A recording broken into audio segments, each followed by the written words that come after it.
Our deepest fear is not that we are inadequate. Our deepest fear is that we are powerful beyond measure. It is our light, not our darkness, that most frightens us. Your playing small does not serve the world. There is nothing enlightening about shrinking, so that other people won't feel insecure around you. We were all meant to shine as children do. It is not just in some of us, it is in everyone. And as we let our own light shine, we consciously give other people permission to do the same. As we are liberated from our fear, our presence automatically liberates others.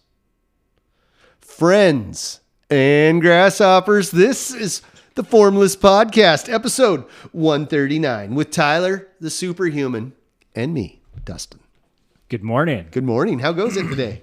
It's good. Good day. We're here on the podcast. Rocking and rolling. You had a good class this morning. You taught? Yeah, it was a small little group today.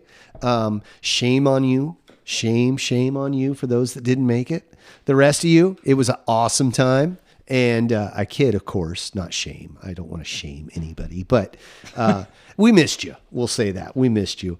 It was a small class. It was just 3 of us, but it was a good time. We worked some specific rank stuff for one of the students. We did some catch up for another. We did some refreshers. Just had a good time. We got intense, and then we brought it down, and it was just like it made me happy. It was good times. You know, it's really cool to see you teaching and because you have a deep passion for martial arts, right? And so yeah. And it's really cool to see you teaching and having your 2 classes it's 2 classes a week, right? 2 classes Mondays and Saturdays right now that you teach, and you're just like really into it and really passionate, and you just love teaching. Well, the teaching is like a byproduct, right? Like okay. I love doing the martial arts thing. Yeah. And my thing is like, I don't I find something, I'm like, ooh, yeah, that's an interesting thing to work on. Let's work on this. This is fun. Now, how many different ways can we do this? How can we apply this? Like, here's this piece of clay. Like, what can we do with it? That kind of thing. So I love sharing that, but it mainly comes from a totally selfish part. It's like, I want to work on this. So therefore, I'm going to teach this. And sometimes, I would say most of the time, sometimes somebody will come to me and be like, hey, what about this technique? What about this thing? And then I'll completely abandon all of my plans and be like, okay, we're going to work on this today. Right. It's just fun. I really enjoy that. I will watch some other instructional video or listen to somebody talk, and I'll be like, oh, I want to work on that today. A couple of weeks back, I was watching this guy do combos, Muay Thai combos. And I was like, oh, we're going to work on that Saturday, and I try not to get like one track mind, like, oh, this is the only thing we're going to work on the entire class. I try to break it up, but sometimes I get stuck on that. And then like, I'll look up and it's like, oh, hour's up, but, well, that means you were having fun. Yeah. You were learning and teaching, and everybody else was hopefully learning. Yeah. And I tried like I've trained with people who have like a schedule, like an itinerary, and that's fine too. My brain can't work that way. Like I've tried to like have an itinerary. We're going to work on this. Like I've even written stuff on the board and been like, okay, we're going to do X, Y, and Z, 1, 2, 3, whatever. And I get caught up, and I'll like break it down, like 20 minutes of this, 20 minutes of this, 10 minutes of this, and 10 minutes of that. And I lose track of time. And the next thing I know, it's like 35 minutes of the first thing. And I'm like, oh, wait, now I'm behind, and it screws me up. So now I just I have like 3 or 4 things that I want to work on in my head. And I try to be flexible. I find that I feel the most comfortable when I have a loose outline and I'm flexible, Because if somebody else comes in and they're like, hey, I'm going to test next week and I really want to work on, inside or ground fighting or whatever, I need to have room to be like, okay, yeah, cool. We can do that. We'll do a little bit of that, make you comfortable with this. And then if I have an itinerary and somebody does that, then I'm like, I don't know where to fit that in because I want to work on these things. So for me, I feel to be like the most flexible with that. I just have to have like a loose idea, like an outline.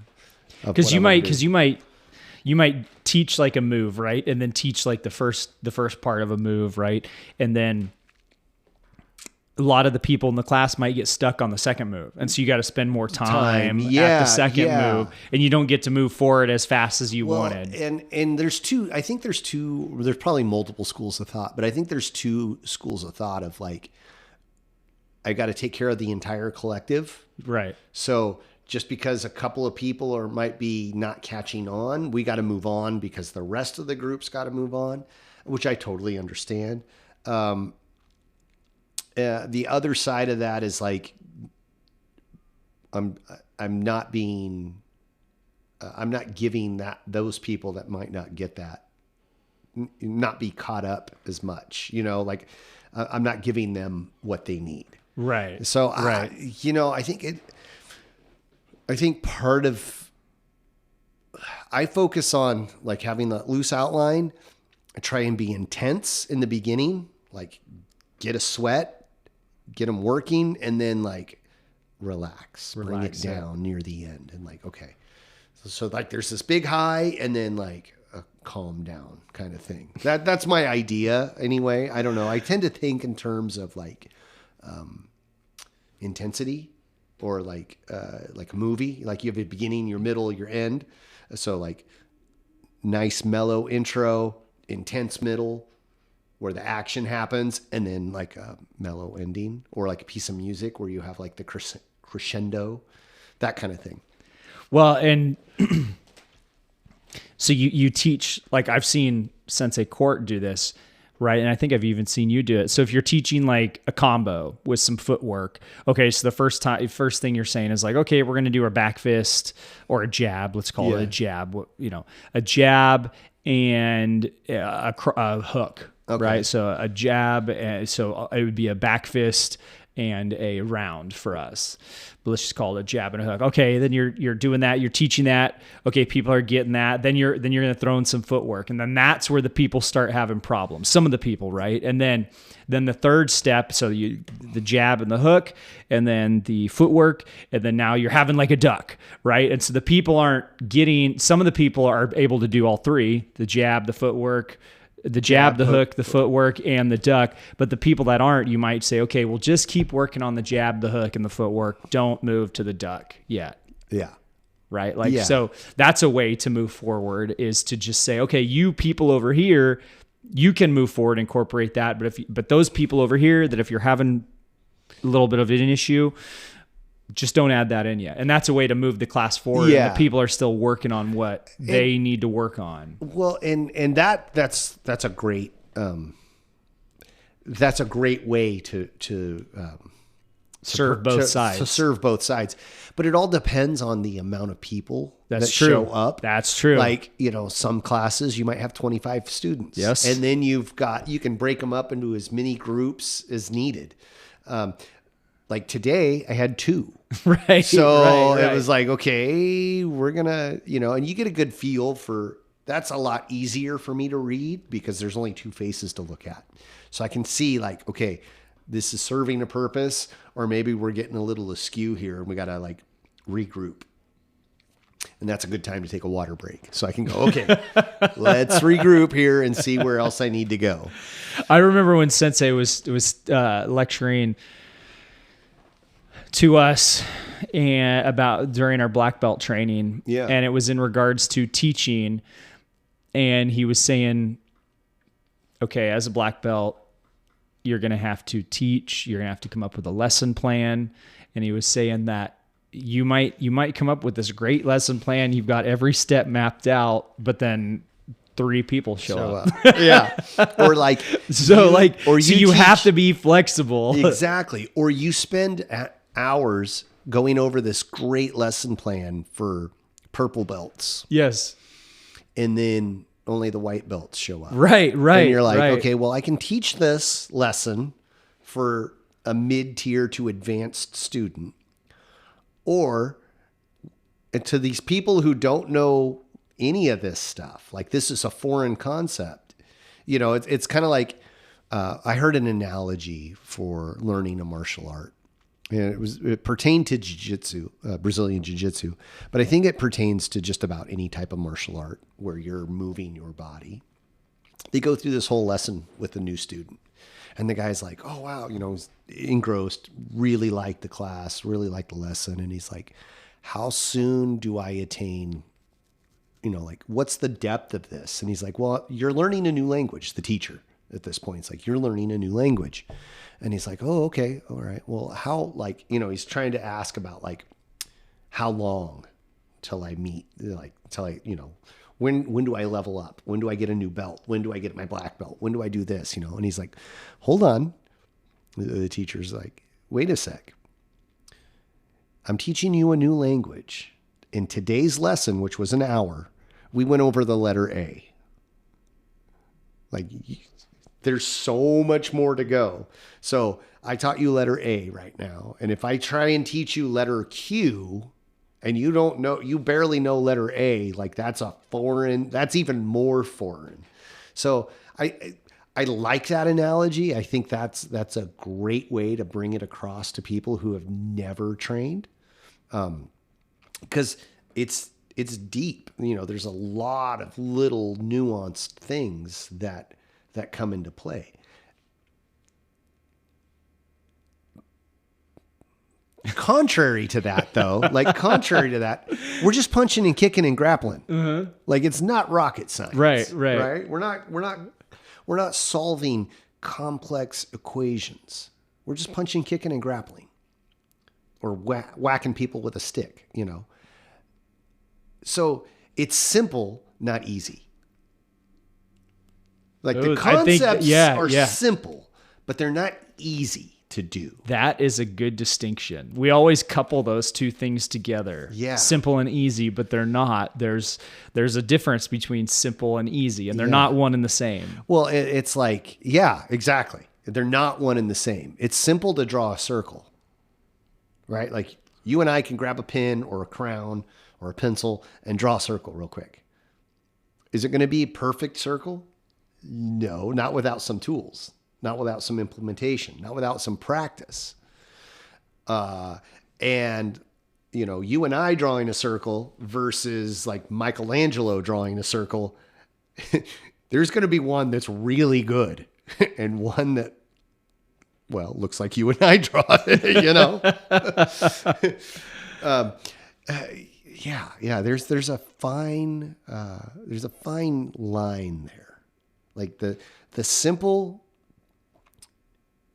I can explain, you and I can explain to somebody how to throw a punch or how to kick or how to apply a rear naked choke.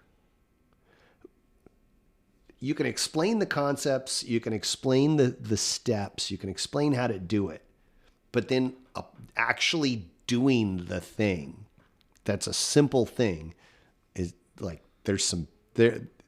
you might get halfway there, you know, you might get there, but it may not work. It may not be applied right. It may not, there might be, you know, it might be sloppy, you know. Yeah, that makes sense. Well, and that goes along with our gates that we learn in Wu Ying Tao. Yeah, and this is one of those things that I've been wanting to, like, kind of go into and talk about. And I've gone through a whole, like, a story, for lack of a better term. And I can go through that now, or I think maybe we should, like, talk about them first. The gates, yeah. We need to talk about the gates without having first. Like some sort of a basis for it. I think it's just gonna, like, fall on deaf ears. You know what I mean? Yeah, like, I do. It'd be like trying to talk about movies to somebody who's never seen a movie. Right. You're like, what are you talking about? A moving picture? Huh? What's that? So, yeah. So if you think about these things as the process of learning, You're talking about the gates. the gates. Yeah. Yeah. So there's a process and how we learn something. When you're learning some new thing, that first gate, that first thing that you have to, that barrier from entry, the thing that's keeping you from understanding it, that first gate is called blindness. And I like to think of it, I don't know, you may not agree with me, but I like to think of that as you don't know what you don't know. Mm-hmm. And there's always something keeping us from passing that gate, and there's a tool or a warrior that can help us get through that gate. And there's a dragon. Dragon. That's the thing. That's the barrier from keeping you from entering or passing that gate. And it's real mythic in that way that it's in all storytelling. There's usually gatekeepers that you've got to get through, right? You want to go into that hip club, right? Well, there's a bouncer at the front you got to get through, right? Oh, good. Yes. You want to go into a state capital, right? Or a courthouse. Well, you've got to get through the gatekeepers at the beginning, right? And a gatekeeper can be just as simple as a door that keeps you from, we talk about, we'll just walk through the door, and that can be a gatekeeper in itself. But more often than not, like a gatekeeper is somebody that protects your protects the transition point from outside to inside, or inside to outside, or one room to another room, or one level to another level. Yeah. And that's and then we as the warrior are trying to get past that dragon who is guarding that gate. And that dragon is sleep. The dragon of sleep. For the first gate. So for blindness, the dragon of sleep. The dragon is the dragon of sleep. Yeah. And then the warrior of listening. The listening warrior who is. So let's back up. A sec. So the gate's blindness. We don't know what we don't know. We haven't learned the concept yet. We don't know what it is that we're trying to learn. So that sleeping dragon, what would make us sleep? Ooh, that's good. I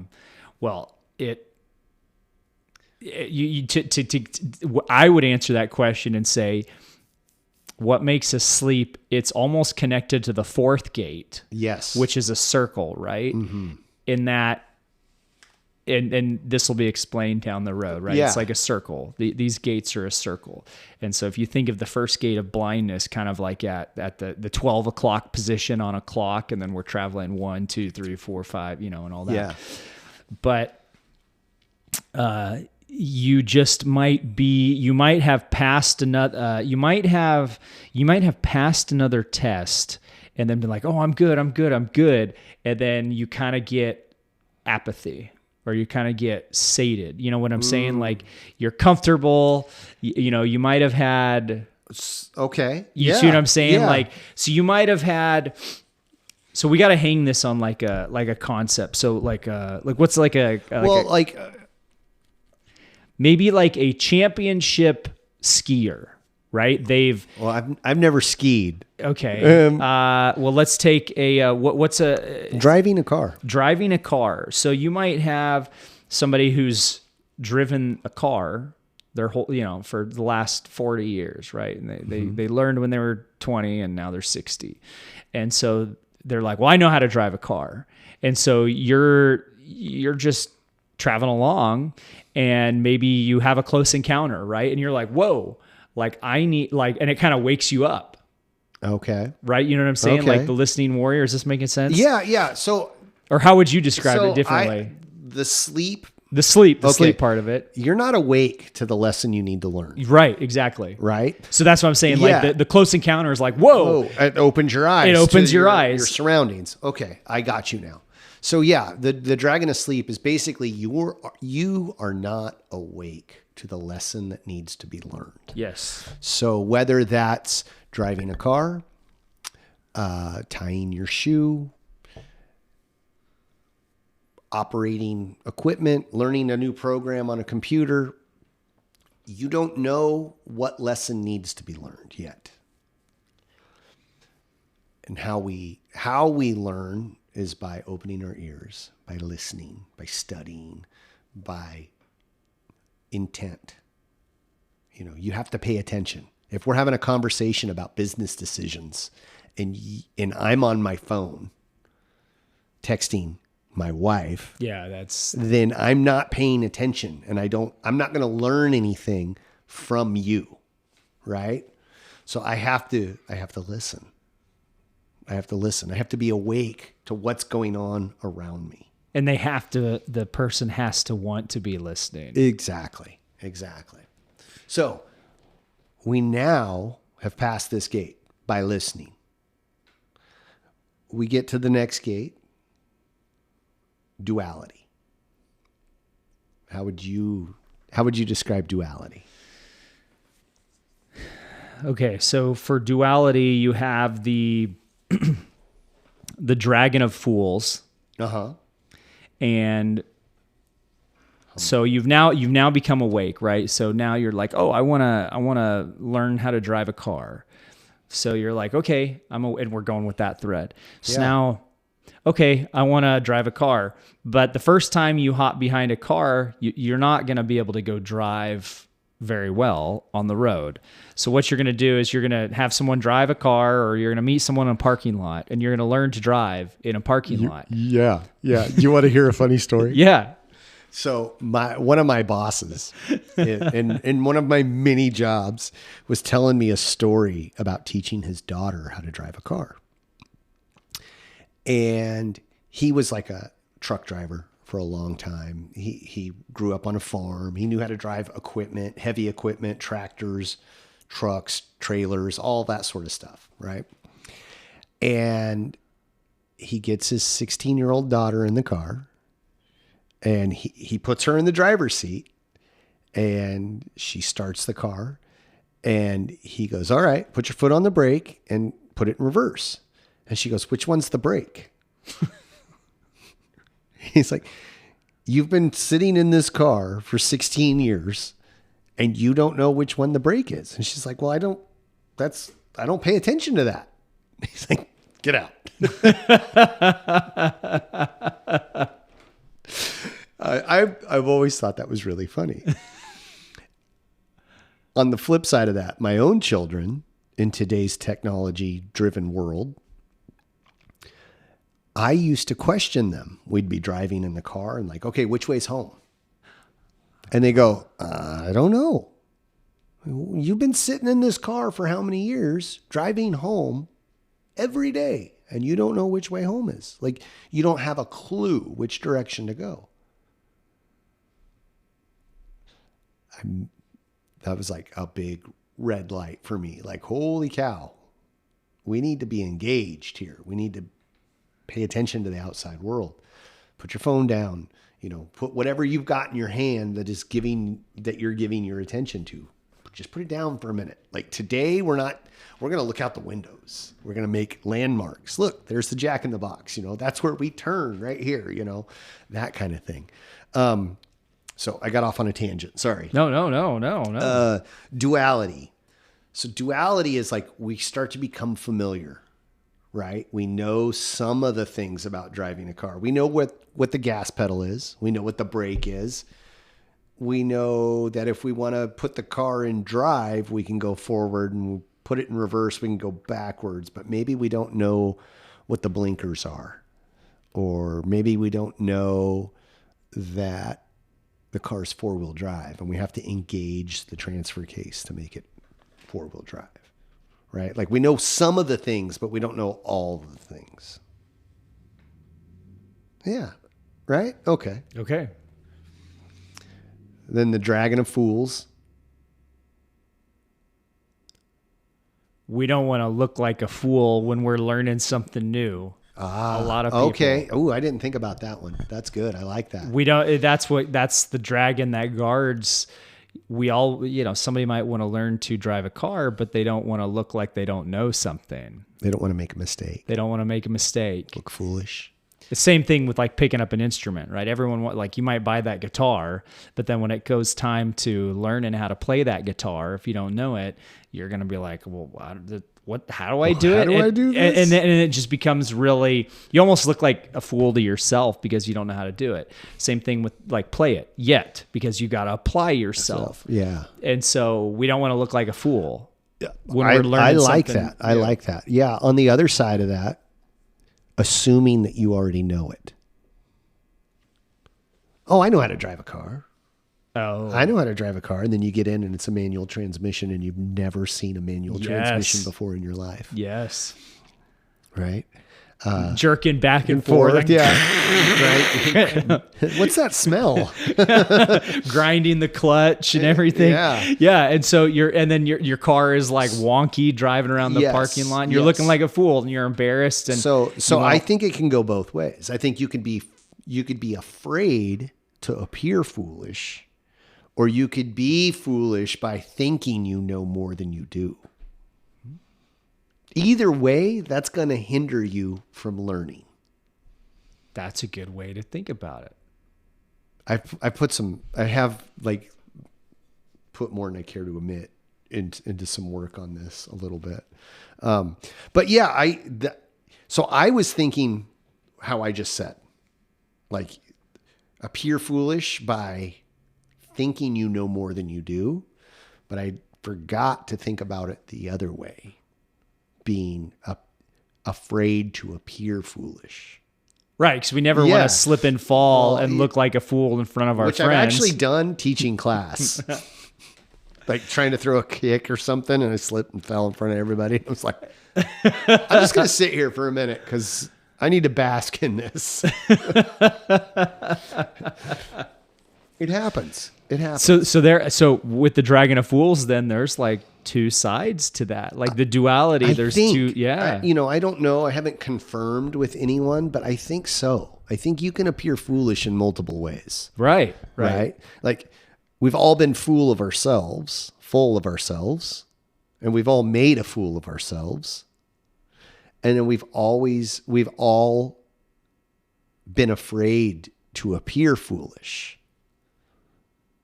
Yeah, I had to think about that, make sure I said that the way I wanted to. So then in turn, the warrior of humbleness, I think sometimes should go both ways. Right? We have to humble ourselves so we don't appear like we know everything. We have to realize that we don't. And then we have to humble ourselves.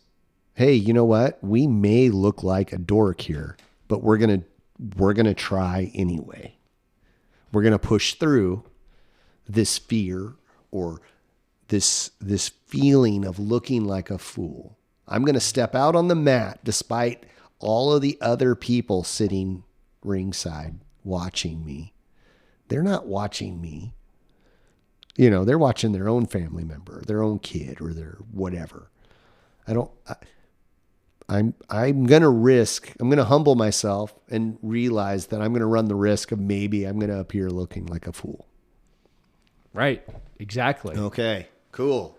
Yeah. That just kind of came to me because of what you had said about fools. Like I hadn't been thinking that. Remember I said I have the one track mind. I think about one thing. You brought in a right angle to that one track mind thinking. Yeah. Well, and they both go together, right? Because it's very hard to learn if you are a fool and think you know it all. Like it's very hard because your cup is already full. Yes. But it's also hard if you're scared. That's right. If you're scared, but we're all human. We're all human. We all make mistakes. The next gate. Yes, let's move on. I can hang at gate 2 for a while. Gate 3 is oneness. So This one I always have a little trouble with. Oneness is, I've foolishly thought that oneness was like the thing, the goal. So oneness is, you know it, you know the thing. It happens. Like I think many people would consider being one with something is like, you know it. You are an expert. I don't know. What do you think? Yeah. I mean, that's what I would think. Okay. So you celebrate Christmas when you're a kid? You still celebrate Yes. Christmas? You got that new toy for Christmas morning. Brand spanking new. Never been out of the box. You take it out of the box and it's new and you're playing with it and you're having a great time. It's the greatest toy ever.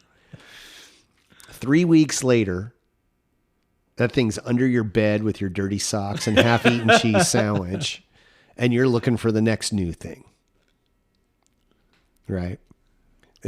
It's newness. I used to say this as a kid. Your newness is worn off. It's not new anymore. It's not new. It's It like, doesn't smell new. It doesn't smell new. It's got a little scuff marks on it, and it's dirty. It's like, whatever.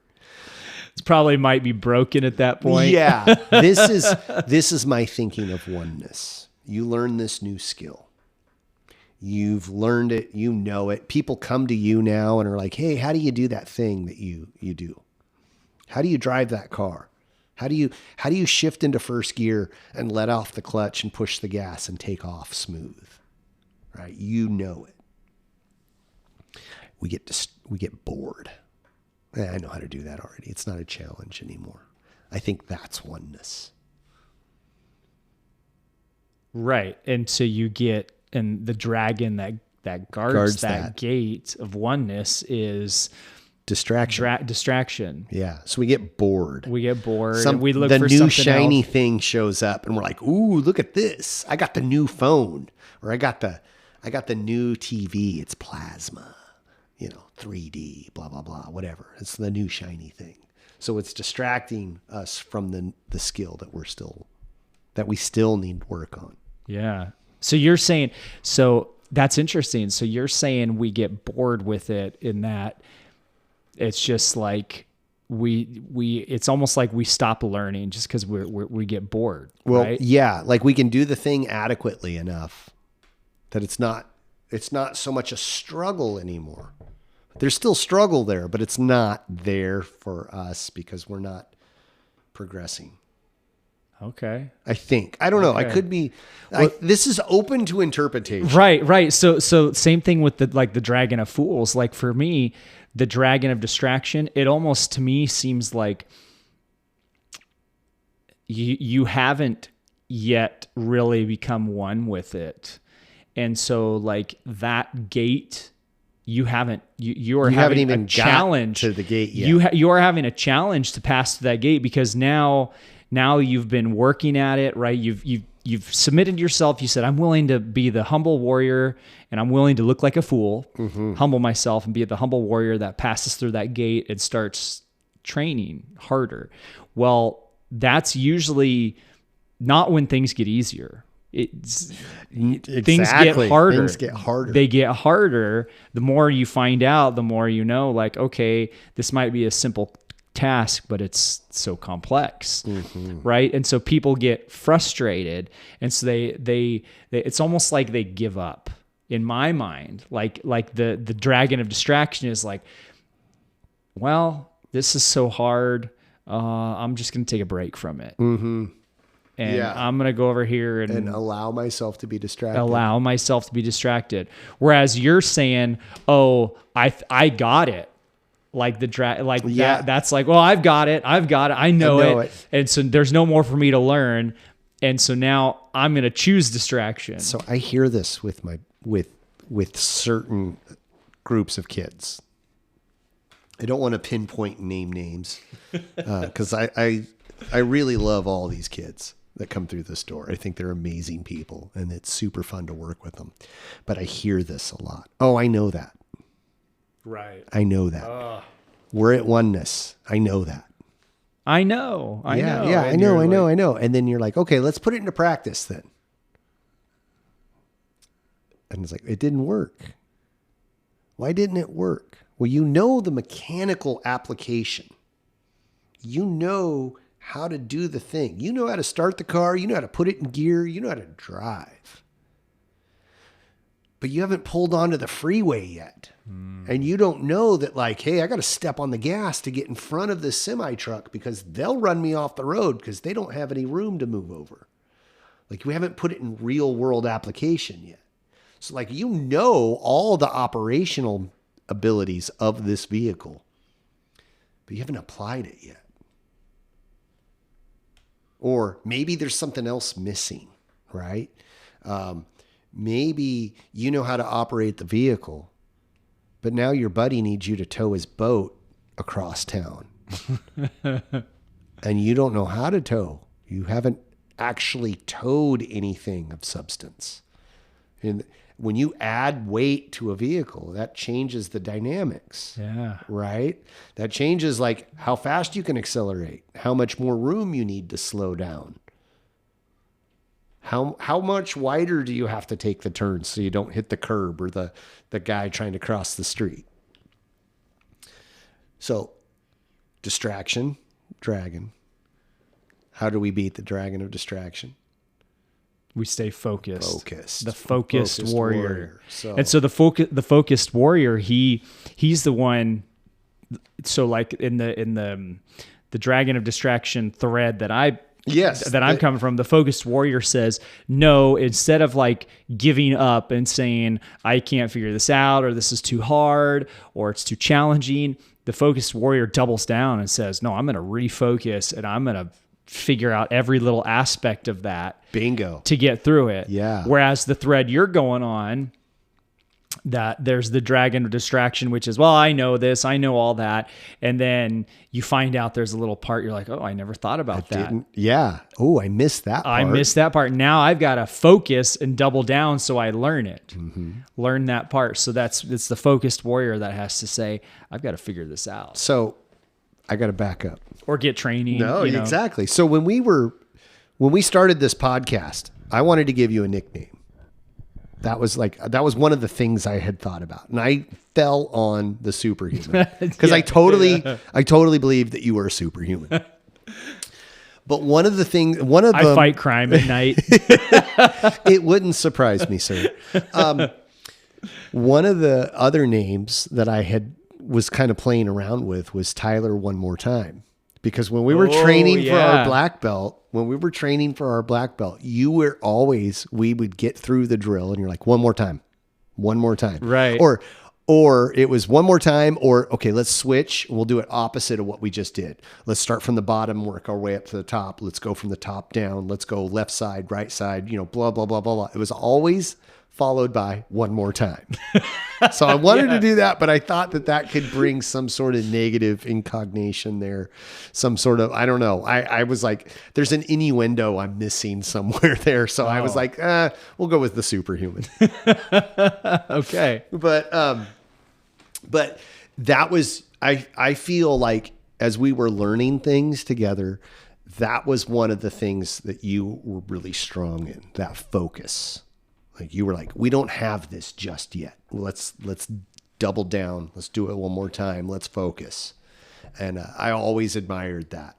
Like I was like, okay, yeah, I can go one more time. If Tyler says one more time, let's do it. And that probably goes to then when we showed up on black belt day, like to test for our black belts. We showed up that day and I was like, let's just do this. Like, I got this. Like I've overtrained this. Yeah. Like there was no question. Like I've put in my time. Like, I had nervous energy. Yeah. I'm a excitable person anyway. I think if you've spent any time with me at all, you notice that I'm fairly animated and excited.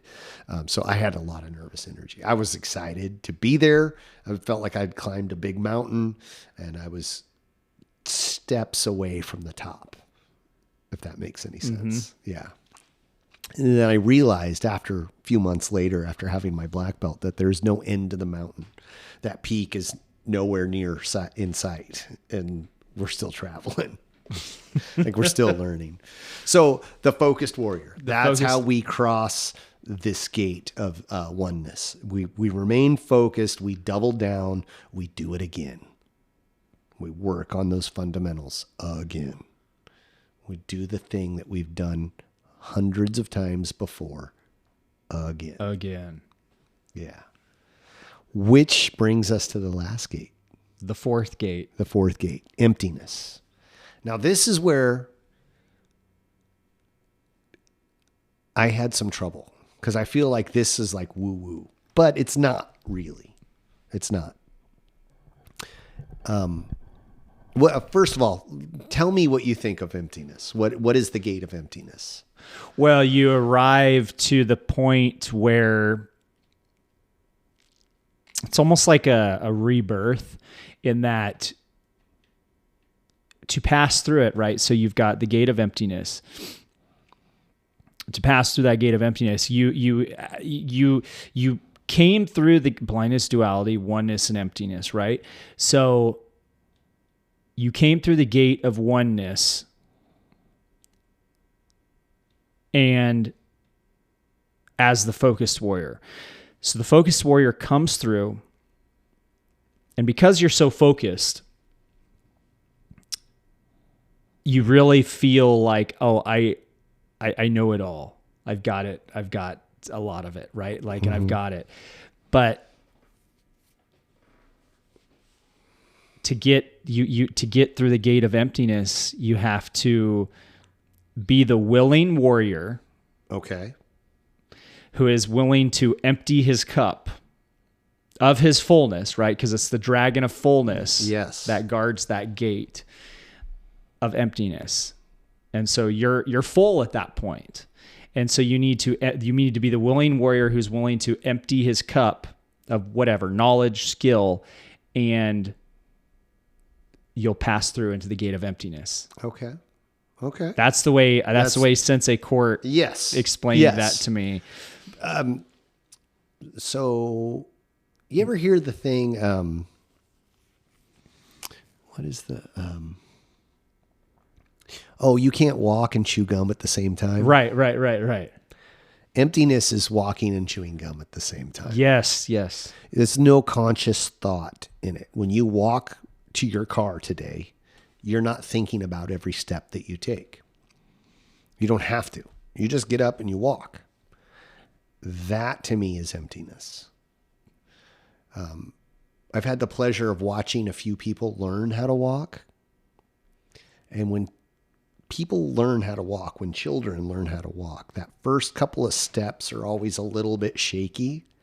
And I don't know for a fact, but it looks to me as if they are thinking about every muscle movement and where to put that foot. Right. And I heard walking as in the actual action of walking is a controlled fall. Right. Because you have to lean forward. You have to put a foot in front of yourself. So you're actually falling, and then your foot catches you, and then your other foot catches you, right? But we don't think about it. We just do it. Like, I'm going to walk over to the refrigerator and grab myself a Pepsi. I don't drink soda, but whatever. Iced tea. I'm going to grab myself an iced tea out of the refrigerator. You don't think about every step. You just walk over there and do it. Your mind might be thinking like you might be on the phone talking to somebody. You're not consciously putting effort into your walk until something happens, like you trip over the dog or something.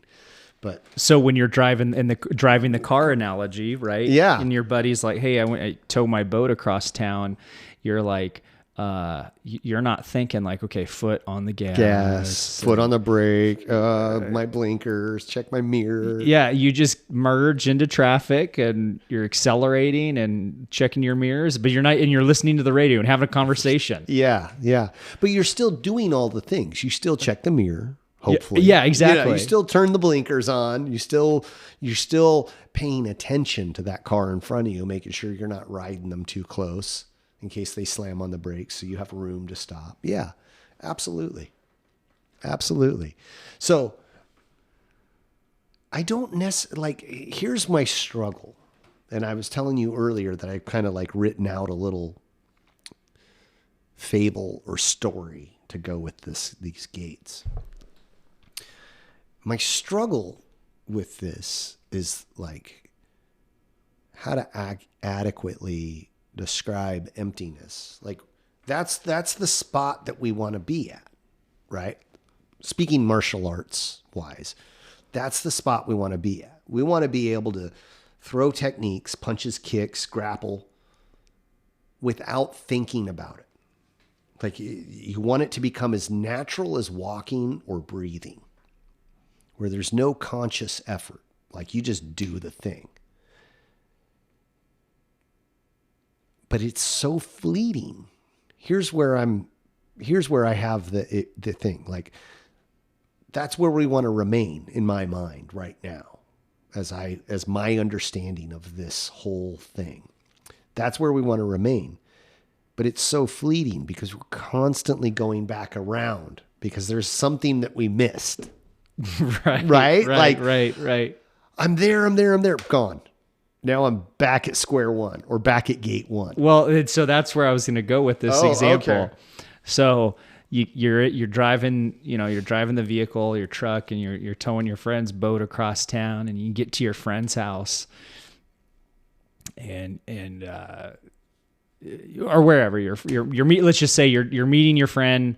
He asked you to pick up his boat, and you're driving across town, and to meet him at the lake, right? And you're going to launch the boat, and he wants to launch the boat, and you get there and you're like, man, I had a great drive. I know everything about driving. I can drive whatever, and blah, blah, blah, blah, blah. And I know how to do this.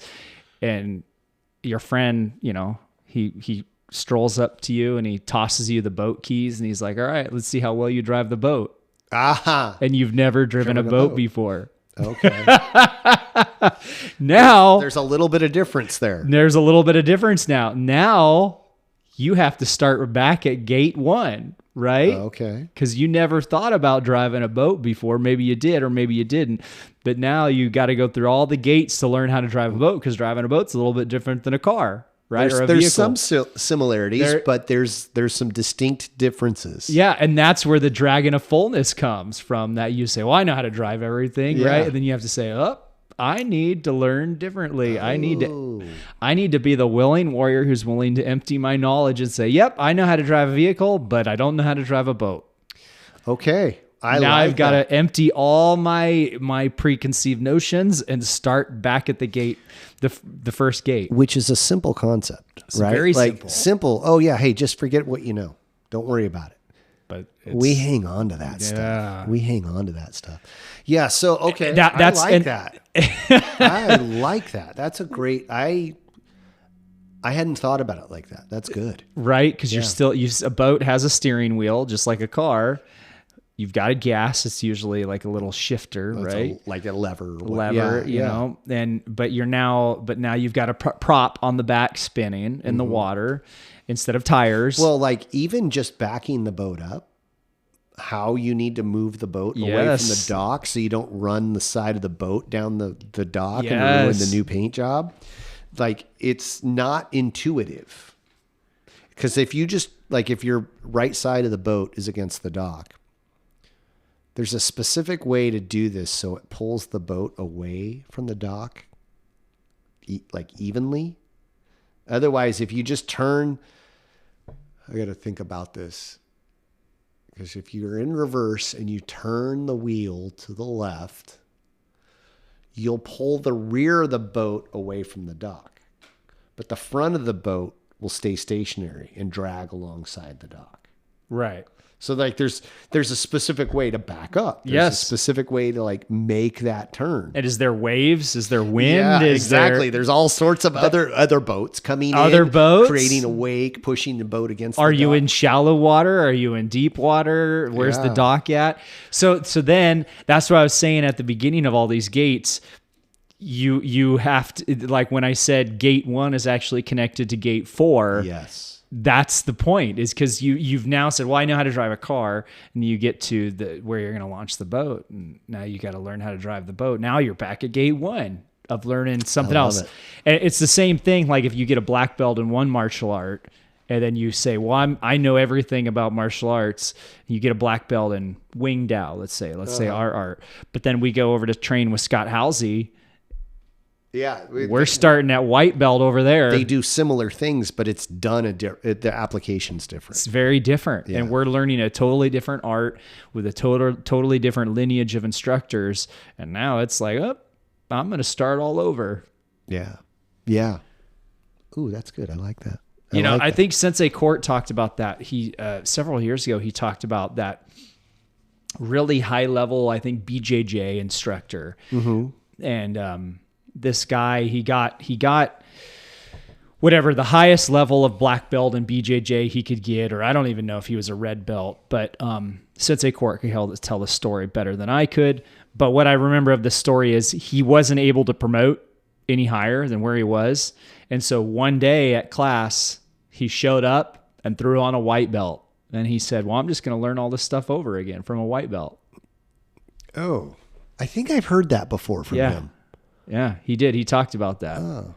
So that's, I don't know if that's a true story, which it may be, or if just kind of like a modern myth of the black belt who just shows up to class. Well, I heard of a story from somebody that was another Brazilian jiu-jitsu guy who for some reason wasn't able to train for a while, ran a school, and like one of his friends was a black belt and like demoted himself because he's like, I haven't been practicing for a while because of an injury or some other obligation.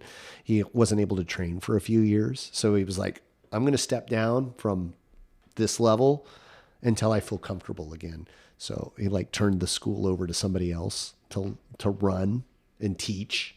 Like he ran the business still, but he like let someone else teach for a while until he kind of felt comfortable doing it. So off on a tangent again. Sorry, folks. The fullness. I think that keeps us from approaching the gate, from even getting to that step of emptiness, because we're full of ourselves. We're full of, oh, I know how to do this. I've done this. I got this. It's in my back pocket. I pull it out 3 times a week. Know how to use it. Bada bing, bada boom. But we have to be willing to push through. One more time. One more time. Tyler, one more time. Yeah. One more time, Tyler. And then when we empty our cup, right, then we have that dragon of fullness, and we've got to get past that dragon. And it's the willing warrior who's willing to empty their cup. Then we step into emptiness. Mm-hmm. And then emptiness is... then that connects into, if you keep going in that circle, you go right back to the beginning, right back to the beginning, into blindness. So where you're empty, yeah, and then you're asleep, and you have to be listening, and then the cycle so starts, on and so forth. So what? I had a thought there. I had a thought. I've been thinking a lot about this, as I've said. That whole blindness, that like, the more I teach, the more I learn, the more I study martial arts and look at other martial arts and immerse myself in this, the more I learn about my home base, my original style, Wu Ying Tao. Like, the more I'm like, oh, that applies here. This applies here. This is how you use that. This is how it can be done. This is another way I can use this tool. And I realized just how little I do know. Like, I thought I was fairly knowledgeable. Like, oh, pretty comfortable with this stuff. And then something will happen, an instance, a thought, a question occurs. Somebody asks something that I hadn't thought of before. And now I'm like, oh, wow. I've never thought of that. I didn't know, X, Y, and Z. I didn't know that was even boom. And a better example A few weeks back, I had a lesson with Randall Davis of Kung Fu Conversations. Yeah. We did a video lesson, and he does Wing Chun, and he's trained Wing Chun, I want to say almost 30 years. I think that's what he told me. And he was showing me some stuff, and our system comes from that a little bit. You know, there's some applications there. And he's showing me stuff, and I'm like, oh, wow, I know this. This is familiar to me. I know these things because we call that an instantaneous, but you call it a bong sao, or this is hun sao, and we call it, blah, blah, blah. And there was very, very similar things. Our V block is a Wing Chun technique, or looks to me like a Wing Chun technique. There's a bunch of similarities. Our position, of our hands, of our feet, they're applying it in a different aspect. Whereas like we're using it for one way, they're using it for something slightly different. But the positioning is virtually identical. Mm-hmm. It just opens your eyes to a whole new thing. Like, whoa, okay, wow. I'm trying to relate that to somebody who might be a layman. I'm failing there, but yeah, it just illuminated like my whole perception of this was just like, oh wow, there's so much more that I don't know. Like I do know quite a bit. I've got a good knowledge base. But the deeper I go, the more I realize I'm still learning. Yeah. That's a great place to be. Yeah. It's exciting. Because I'm like, oh wow, hey, wait a minute. This goes even deeper. There's more here. Holy cow. Yeah. That's a great place to be. Yeah. Yeah. I was like, well, you think about like you're 40? Just turned 40. Just turned 40. So you've had 40 years on this earth. And you listeners at home have had however many years on this earth. You don't know it all yet. You still find things that you learn that you're like, holy cow, that happened? Or this can happen? Or that did happen?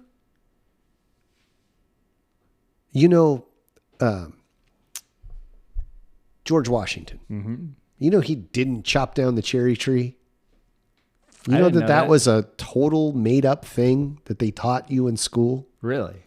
There's no historical evidence that I know of that George Washington ever chopped down a tree and said, I will not tell a lie. Like his dad passed when he was young. There's like zero historical. I don't know where that came from. Okay. You're still learning something. You just learned something new right now. Okay. So you've been on this earth for 40 years. You still learn, right? I've been on here 46.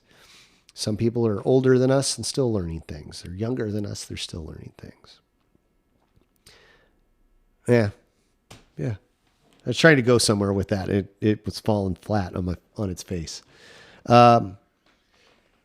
Anyway, so that all goes to say that is something that we talk about in our school. That's some theories or some concepts that we have. And when I learn them, I just learn the words and a quick definition.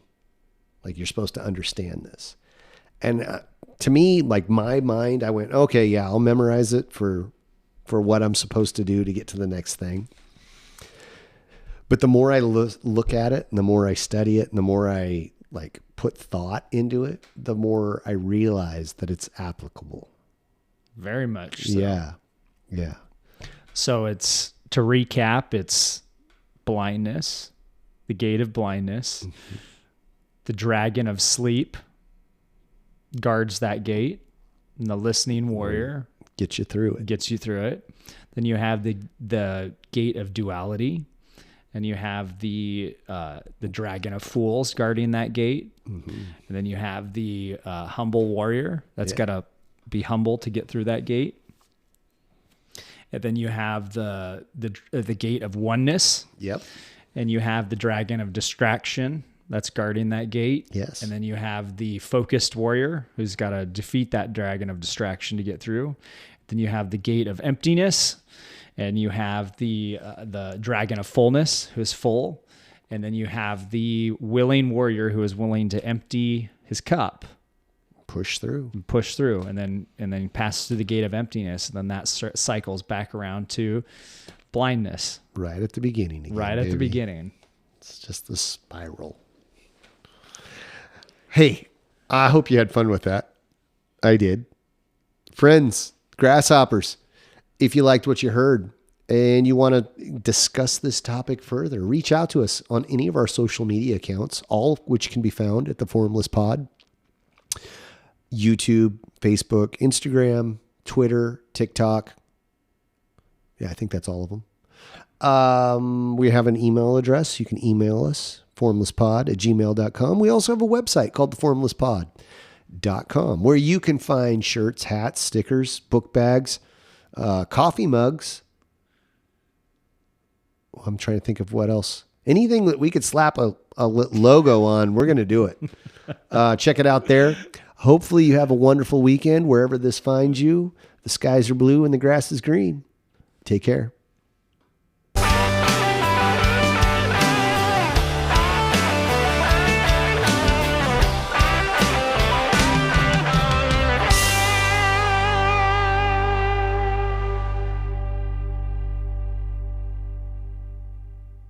Tyler, one more time.